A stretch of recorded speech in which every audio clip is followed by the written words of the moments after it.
Welcome, and thank you for joining for another whiskey review. Today, we're going to take a look at the Old Forester Birthday Bourbon 2021 release. Dustin, this bad boy comes in at 52% ABV or 104 proof.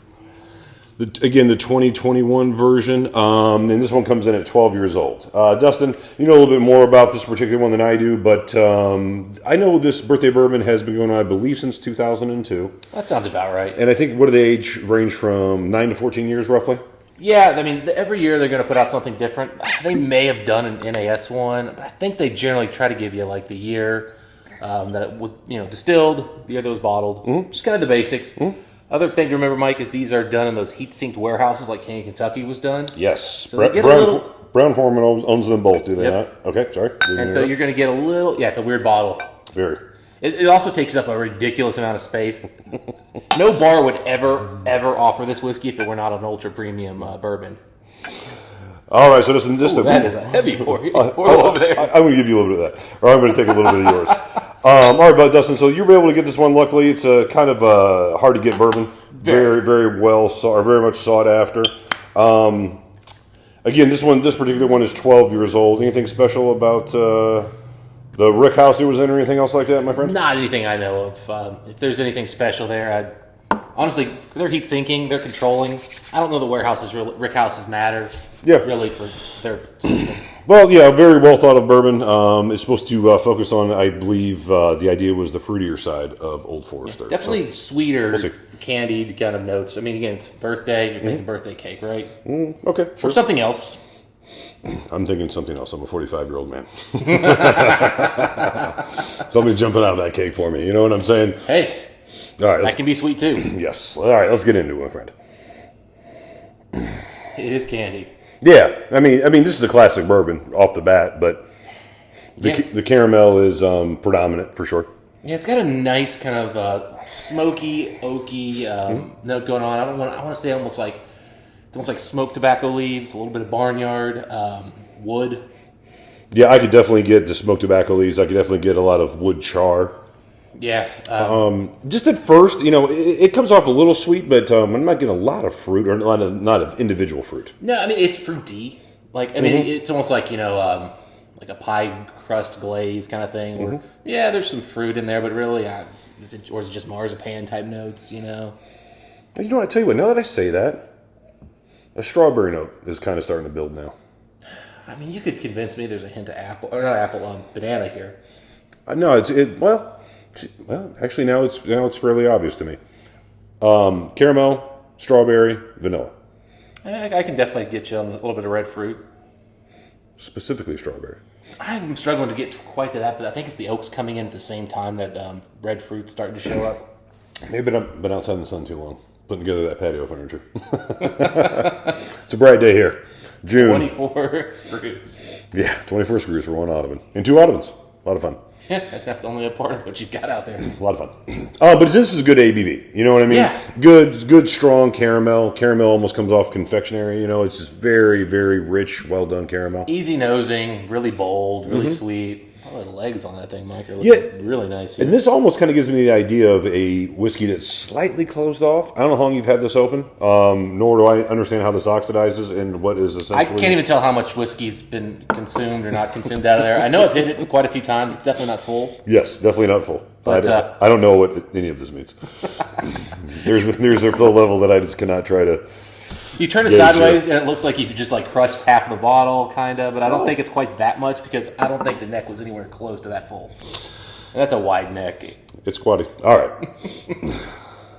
But you know what? When you first brought this over, and I've had this a couple of times, I've always kind of thought, oh, well, it's a little gimmicky with the new bottle and things like that. Yeah. But I tell you what, this whiskey is actually strong, nice ABV, solid offering, at least on the nose.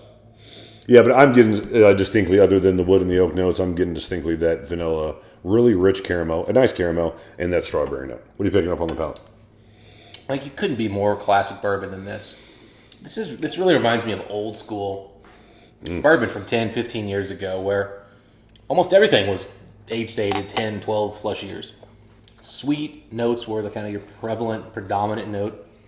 In fact, there's a store by me, Mike, just opened about a year ago during the whole COVID thing called Revival. and their focus is selling dusty bourbon.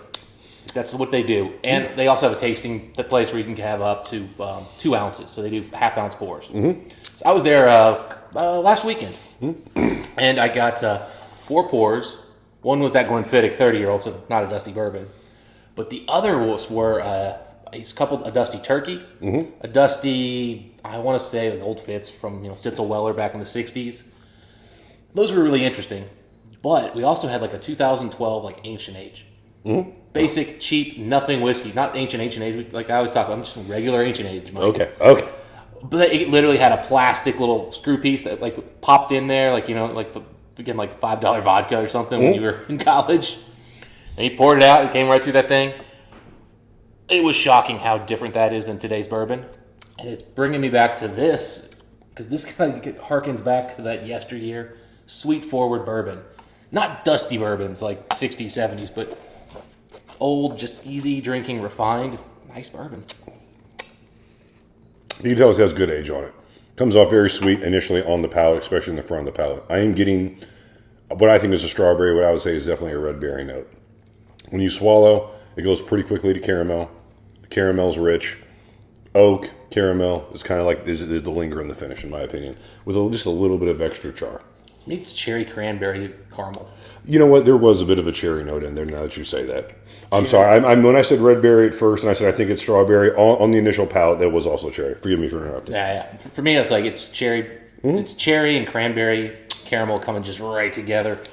Good oak. Mm-hmm. Good age. I mean, honestly, Mike, this is just classic, really good bourbon. Yeah, that was really the first thing when I nosed it. I mean, I don't know, I haven't had as many bourbons as you have, but the first thing I said, I think when I nosed it was, basically it smells like, classic bourbon. And it really does. Rich, good, solid, strong ABV. All the flavors are there and nice. Nothing really jumping out more so than anything else. No, it's if somebody said to me, hey, what is the definitive bourbon? And I want to give them something that's actually, pretty good, historically accurate. This is it. Yeah, birthday bourbon, huh? Yeah. All right, so as far as the whiskey score on this one? Mike, I'm going to give it an 87. I could be arm twisted to 88, but I think 87. It's well done. It's excellent. It's not wowing.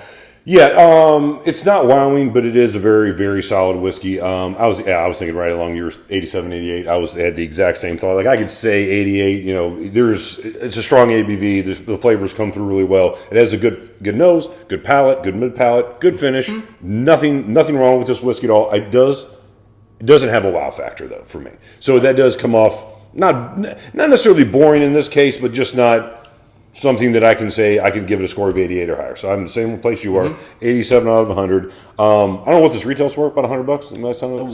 170. 170. That is about right for this whiskey. It's about right in today's. Especially when you think of today's market. 12-year statement. 100. It's over 50%. Sure. So you're getting good proof, getting good ABV, getting good age, and you're getting a really nice bourbon. Honestly, I don't know how anybody who likes any bourbon would not really enjoy this. Yeah, good. This is one of those whiskeys like we're going to have in 25. If you give this to someone and they don't like it... They don't like whiskey. They don't like whiskey. Yeah. That's where I'm at. They may not like the bottle. I don't like the bottle. Kevin, seriously, imagine being a bartender and you've got to deal with this thing, taking up very clumsy 3 bottles space. You saw how bad I did. It's on camera how bad I poured those. I poured mine super short. I poured that really high. And again, it's just clumsy. Yeah, and by the way, we didn't mention this, but the cork... That wasn't easy to get off either. No, well, it's because you're scared because this is a cork. Of a cork. Over a cork. Mm-hmm. And they look at that. I see it. I felt the same way. Yeah, pick that up, but they glued a cork into another cork. Yeah, but that's probably the best way to do it. If it was all one piece, it probably compromised right there. That's actually probably helping us. It probably was. It's just, it's a weird thing. This is obviously an expensive bottle to manufacture for one whiskey. Sure. And then to have this, I don't know what they're doing here, man. They're trying to be unique, and that's fine. You're right. But the first thing I said was like, "Oh, it gives. It's soft." Mm-hmm. I'm like, "Ugh, I might break it." But but maybe that's just me. I feel that way all the time. I pick up electronics, like, "Oh, I might break it." You pick up a lot of things, and you think you're going to break it. I'm going to break it, right? Small children. Anyway, those are our thoughts on the whiskey. Small women. Yeah. Until next time, Dustin. What do we wish the folks? Happy drinking. We'll see you then.